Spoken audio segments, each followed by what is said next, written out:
దేశీయంగా కాకుండా అంతర్జాతీయ మార్కెట్లో అద్భుత డిమాండ్ ఉన్న వరి 8,000 రకాల సాగుపై రైతులకు పెద్ద ఎత్తున అవగాహన కల్పించాలని ఉప ముఖ్యమంత్రి మల్లు భట్టి విక్రమార్క అన్నారు.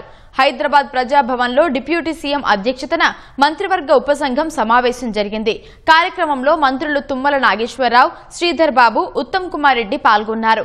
రాష్ట్రంలో వ్యవసాయ ఉత్పత్తి, ధాన్యం కొనుగోలు కార్యకలాపాలు, నిల్వ సదుపాయాలు, ఖరీఫ్ పంట కాలంపై మంత్రివర్గ ఉపసంఘం సమీక్షించింది. రైతులకు లాభదాయకం, ఎగుమతులకు అనుకూలమైన 8 రకాల వరి వంగడాలు సాగు చేసుకునేలా ప్రత్యేక చర్యలు చేపట్టాలని స్పష్టం చేశారు.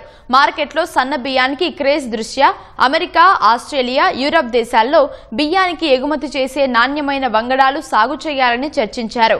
రైతుల ఆదాయం గణనీయంగా పెరిగేందుకు గ్రామాన రైతులను చైతన్యపరిచి ప్రత్యేక అవగాహన సదస్సులు ఏర్పాటు చేయాలని సూచించారు.